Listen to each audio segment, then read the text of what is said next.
के लिए तो भारत में सबसे बड़ा क्षेत्र हमारा कृषि क्षेत्र है और कृषि क्षेत्र को भी जिस तरीके से साजिश चल रही है कि इसको भी कारपोरेट के हाथों में बेच दिया जाए, कारपोरेट को दे दिया जाए। तो सवाल है कि आप तो अपने यहाँ के सारे रोजगार के साधन से आप अपना विमुख होते चले जा रहे हैं। ऐसी हालत में श्रम का जो बाजार है वो सिकुड़ना क्या, ये तो लगभग समाप्त प्राय है। और आपकी ही पॉलिसी है कि आप 5 किलो राशन दे करके आप अपनी पीठ थपथपा रहे हैं कि हमने बहुत बड़ा काम कर दिया, ये कर दिया। तो अब हम चलते हैं, हमारे साथ जुड़ गए हैं उमाकांत लखेड़ा जी। आप अध्यक्ष रहे प्रेस क्लब ऑफ इंडिया के, तो ये पूरे पत्रकारिता में इन सारी चीजों पर आखिर फोकस क्यों नहीं होता है? सारा फोकस ये होता है कि हमारे देश की जनता, हमारे विद्यार्थी, हमारे यहाँ का बुद्धिजीवी सब के सब नकारा हैं, ये काम करने लायक ही नहीं है, अपना विद्यालय में पढ़ाने लायक नहीं है, कारखाने में काम करने लायक नहीं है। तो फिर और हमारा इतना बड़ा श्रम बाजार, जिस श्रम बाजार के ऊपर चीन आज की तारीख में दुनिया का सरताज बना हुआ है, उसको लेकर के आज हम अपना माथा पीट रहे हैं। आप इस संदर्भ में ये जो इनकी रिपोर्ट आई है और बाकायदे क्रमबद्ध तरीके से उन्होंने इस बात को रखा है। जी, एक इम्पोर्टेंट इश्यू था जिसके ऊपर बात हुई और एक हमको जो गोयल साहब थे जो बातें कर रहे थे, मेरे को लगता था कि शायद वो जमीन से बहुत दूर हैं और जो जमीनी हकीकत है उससे बिल्कुल ना वाकिफ हैं। और ऐसे लोग ही मेरा ख्याल है जो समस्या बनती है। मैं ये कहना चाहता हूं, मैं थोड़ा पॉलिटिकल एंगल लूंगा। लोगों के पास समस्या नहीं है। जब इलेक्शंस होती हैं, आपने देखा होगा इसी इलेक्शन से पहले भी जो CSDS ने स्टडी की थी, या उससे पहले भी, क्योंकि मैं उसका हिस्सा है, लोगों की सबसे जो बड़ी जरूरत है वो एम्प्लॉयमेंट है, अनएम्प्लॉयमेंट है, जो सबसे बड़ा मुद्दा है। और ऑलमोस्ट मोर देन चौथे से ज्यादा लोग जो है महंगाई और मुद्दा जो अनएम्प्लॉयमेंट है, जो एम्प्लॉयमेंट है, ये आधी समस्या है। बाकी सारी समस्या जो दूसरी तरफ है, पर उसको किस तरीके से मैनेज किया जाता है, इलेक्शन कैसे मैनेज होती है, क्यों ये जो अनएम्प्लॉयमेंट का मुद्दा है, जहाँ जो एम्प्लॉयमेंट का मुद्दा है, जो यूथ का है, ये सभी जगह का है। जी जी, हेलो, वहां आपकी या सर मेरी आवाज आ रही है? आवाज नहीं आ रही। अच्छा, सॉरी, मुझे डॉक्टर तिवारी साहब ने जो सवाल पूछा था कि मीडिया इन सवालों को क्यों नहीं उठाता और क्यों नहीं ये आवाज मीडिया के जरिए नहीं उठती, मेरा ये कहना है, हमारे बड़े भाई साहब शिवाजी सरकार जी बैठे हुए हैं, वो मेरे से भी ज्यादा जानते हैं बहुत सारे मामलों में। मैं एक बात बताना चाहता हूँ कि देखिए, जो खुद डूब रहा है, जब मीडिया इंडस्ट्री खुद डूब रही है तो दूसरे को क्या बचाएगी? अभी तो जैसे बाढ़ आती है तो बाढ़ में पूरा सैलाब आता है, तो अब आप कहेंगे, किसी से शिकायत करेंगे कि भाई आप जो उनको क्यों नहीं बचाया, तो वो कह रहा है कि मैं तो खुद ही डूब रहा था, वो दूसरे को क्या बचाता।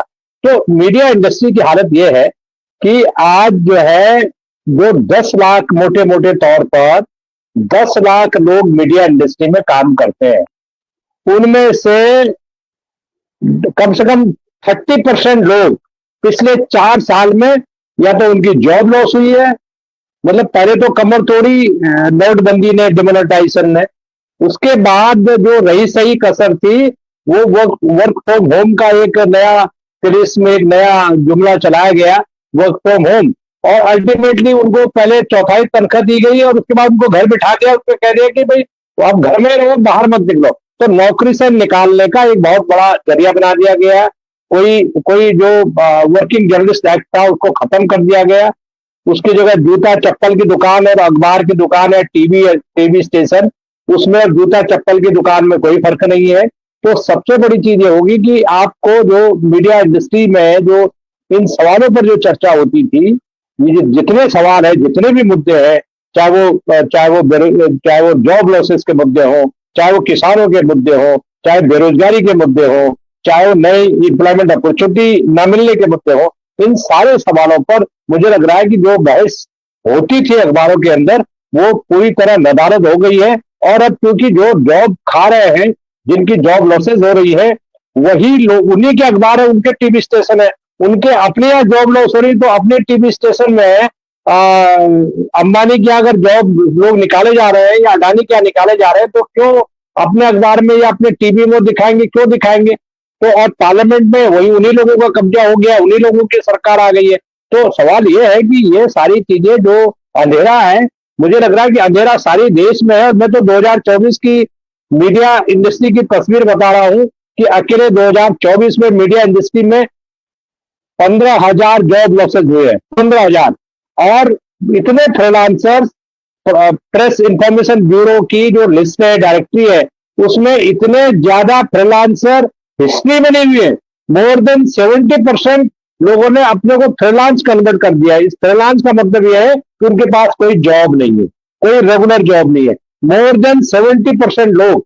तो जो सवाल ये है कि जो समाज की चिंता करते थे, समाज के सवाल उठाते थे, ट्रेड यूनियन के सवाल उठाते थे, बैंकिंग इंडस्ट्री के सवाल उठाते थे, शेयर मार्केट के जॉब लॉसेस पे बहस करते थे, उनकी जब अपनी ही नाव डूब रही है तो वो सवाल ये कि कहां के सवाल उठाएंगे, किससे सवाल पूछेंगे। तो ये जो खतरा हुआ, ये खतरा एक तरह से नहीं हुआ। दूसरी बात यह है कि जो 2,62,915 जॉब लॉसेज हुए 2023 से लेकर के अब तक, 2 लाख। ये तो अभी तो कुछ हजार की बात आपने की है।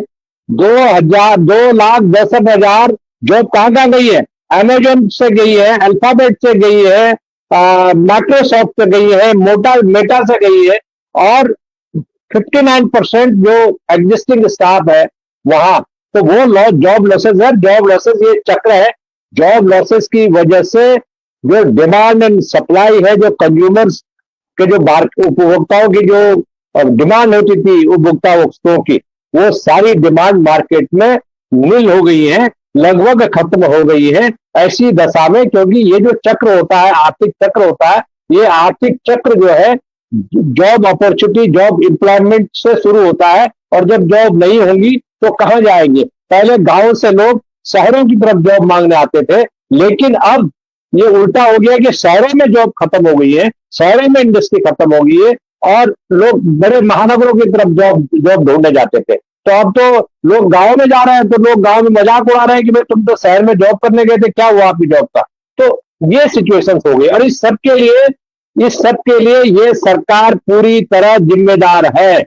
इस सरकार की नीतियां पूरी तरह जिम्मेदार है। इस सरकार ने जिस तरह से आंखों पे पट्टी लगा करके, पट्टी बांध करके, बड़े बड़े पूंजीपतियों के रिप्रेजेंटेटिव बनके, प्रतिनिधि बनके जिस तरह का गेम किया है, उस गेम की वजह से अभी तो कुछ भी नहीं हुआ। अभी तो ये टेलर है तिवारी साहब, ये टेलर है। और टेलर अभी आगे देखना 2025 और 2026 आते आते क्या सीन देश को देखना पड़ता है। इतना ही कहना चाहता हूं मैं फिलहाल।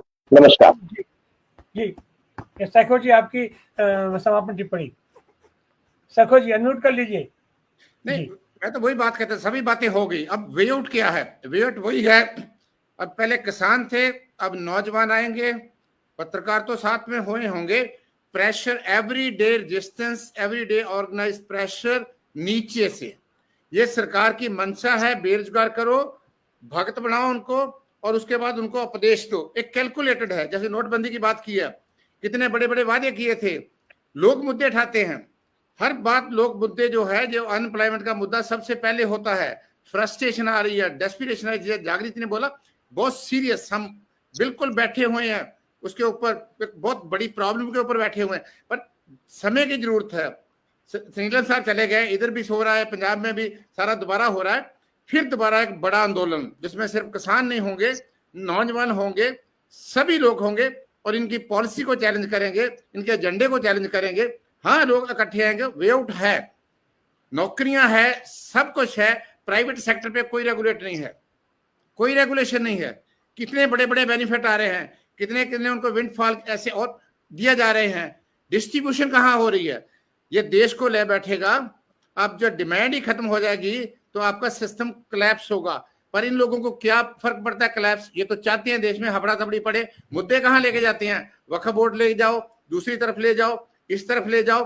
पॉइंट अब हमारी जिम्मेवारी हमारे लोगों के ऊपर है कि हमको फिर दोबारा किसानों को, जवानों को और सभी लोगों को इकट्ठे होकर कितना बड़ा प्रेशर, इतनी बड़ी organise day to day peaceful resistance, इनकी पॉलिसी को, इनके एजेंडे को, ताकि हम इनको अल्टरनेटिव वे दे सकें कि ऐसे भी देश जैसे महात्मा गांधी ने सोचा था, जवाहरलाल नेहरू जिस तरीके से हमने अपना कैपिटल बिल्ड किया था पब्लिक सिस्टम में, इंस्टीट्यूशन में, कैसे कैसे बेच रहे हैं।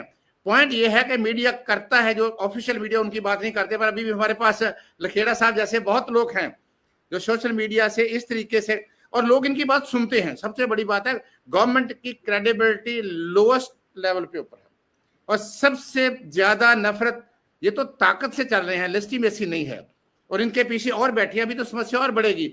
जब एग्रीकल्चर में ट्रंप साहब का एजेंडा आएगा तो ये तो मूवमेंट तो अपने आप ही बनेगी। मेरे ख्याल यही वे आउट है लोगों के पास